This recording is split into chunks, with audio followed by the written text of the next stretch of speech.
ஆன்மீக உறவுகள் அனைவருக்கும் என் அன்பான வணக்கங்கள்.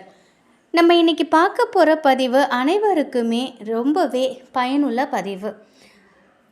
நம்முடைய தீராத பிரச்சனைகள் தீருவதற்கு பல பரிகாரம் செய்தும் பலன் இல்லாமல் இருந்துச்சு அப்படின்னாக்கா, நிச்சயமாக இந்த பொருளை தானமாக கொடுங்க. நிச்சயம் அடுத்த நாளே உங்கள் ஒவ்வொரு ஆசையும் நிறைவேறும். அது என்னங்கிறது தான் இந்த பதிவில் நம்ம பார்க்க போகிறோம்.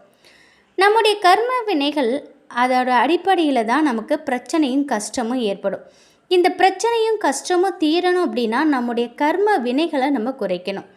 இந்த கர்ம வினைகளை குறைக்கிறதுக்கான வழிபாட்டு முறைகளையும் பரிகாரங்களையும் செய்யறதோட தான தர்மங்களை நம்ம செய்தோம் அப்படின்னா நிச்சயமாக நம்முடைய வாழ்க்கையில் மிகப்பெரிய அளவில் நல்ல நல்ல மாற்றங்கள் ஏற்படும். பொதுவாக கோயில்களில் பல தான தர்மங்கள் நடைபெறும்.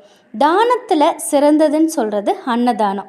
ஒவ்வொரு தானத்திற்கும் ஒரு வகையான பலன்கள் இருக்கும். அந்த பலன்களுக்கு ஏற்றவாறு அந்த தானத்தை நம்ம செய்யலாம். நம்முடைய பிரச்சனை என்னவோ அந்த பிரச்சனைக்கு ஏற்றவாறு எந்த கிழமையில் எந்த கோவிலில் எந்த தானத்தை செய்யணும்னு ஜோதிட ரீதியாக நிறைய பேர் சொல்லியிருப்பாங்க. அதன்படி நம்ம நடந்துக்கிட்டோம்னா நிச்சயமாக நம்முடைய கர்ம வினைகள் குறைக்கப்படும். வாழ்க்கையே இருண்டுடுச்சு, வேறு வழியே இல்லை அப்படின்னு புலம்புறவங்க நம்முடைய வாழ்க்கையில் இருக்கக்கூடிய பிரச்சனைகள் அனைத்தும் தீரணும் அப்படின்னு நினைச்சிங்க அப்படின்னா கோவிலுக்கு தீபம் ஏற்றுவதற்காக நெய் வாங்கி தந்தாலே போதுங்க. நம்முடைய கர்ம வினைகள் அனைத்துமே குறையுங்க. இந்த நெய் சுத்தமான பசு நெய்யாக இருந்தால் நமக்கு அதோட பலன் முழுமையாக கிடைக்கும். தொடர்ந்து 48 நாட்கள் கோவிலில் இருக்கக்கூடிய சுவாமி சன்னதியில் நம்ம வாங்கி கொடுத்த நெய்யை தீபம் ஏற்றணும். இதை நம்ம பண்ணிக்கிட்டே இருந்தோம் அப்படின்னா நிச்சயமாக நம்முடைய வாழ்க்கையில் இருக்கக்கூடிய அனைத்து வித பிரச்சனையும் தீரும். அந்த அளவிற்கு நம்ம நெய்யை கஷ்டப்பட்டாவது சுத்தமான நெய்யாக பார்த்து நம்ம வாங்கி கொடுக்கணும்.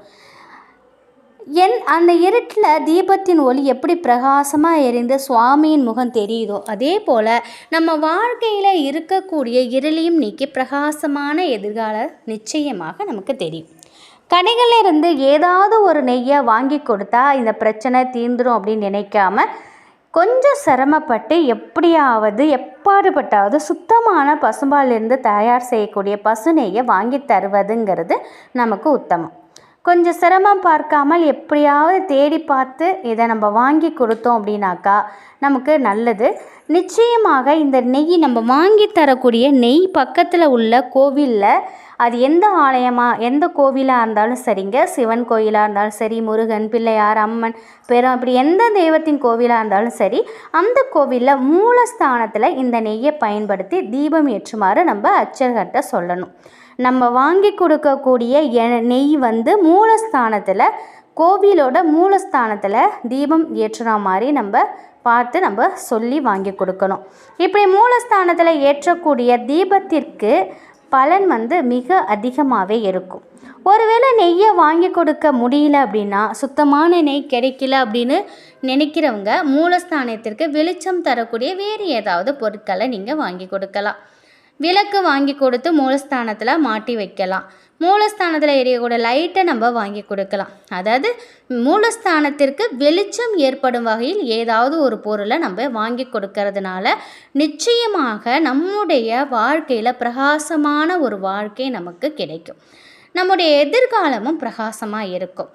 ரொம்பவே சக்தி வாய்ந்த இந்த ஒரு தானத்தை நம்மளால் முயன்ற அளவு வாங்கி கொடுத்தோம் அப்படின்னாக்கா அதற்குரிய பலன்கள் நமக்கு முழுமையாக கிடைத்து நம்முடைய எதிர்காலம் சிறப்பாக இருக்கும். அதனால் ஒன்று பசுனை, சுத்தமான பசுனை மூலஸ்தானத்தில் தீபம் ஏற்றுறதுக்கு வாங்கி கொடுங்க. நம்ம வாங்கி கொடுக்கறது 48 நாட்களும் அவங்க அந்த அர்ச்சகர் அதை யூஸ் பண்ணணும். அந்த மாதிரி பார்த்துக்கோங்க. இல்லை என்னால் அது முடியாதுன்னு நினைக்கிறவங்க மூலஸ்தானத்தில் எரியக்கூடிய லைட்டு நீங்கள் வாங்கி கொடுங்க. இல்லை அந்த விளக்கு இருக்கும் பார்த்திங்களா, அதை நீங்கள் வாங்கி கொடுங்க. இதை வந்து நம்ம கோவிலுக்கு, எந்த கோவிலாக இருந்தாலும் பக்கத்தில், உங்கள் வீட்டுக்கு பக்கத்தில் இருக்கக்கூடிய அது எந்த கோவிலாக இருந்தாலும் பரவாயில்ல, எந்த சாமியாக இருந்தாலும் பரவாயில்ல, அந்த கோவிலுக்கு நீங்கள் இந்த ஒரு பொருளை நீங்கள் தானமாக வாங்கி கொடுங்க.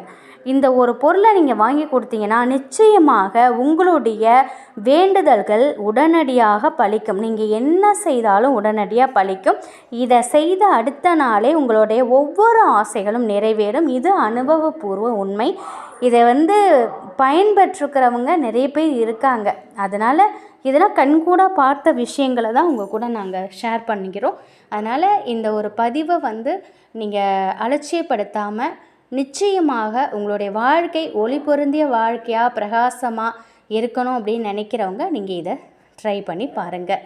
நிச்சயம் இந்த ஒரு தகவல் உங்களுக்கு பயனுள்ளதாக இருக்கும் அப்படின்னு நம்புகிறேன்.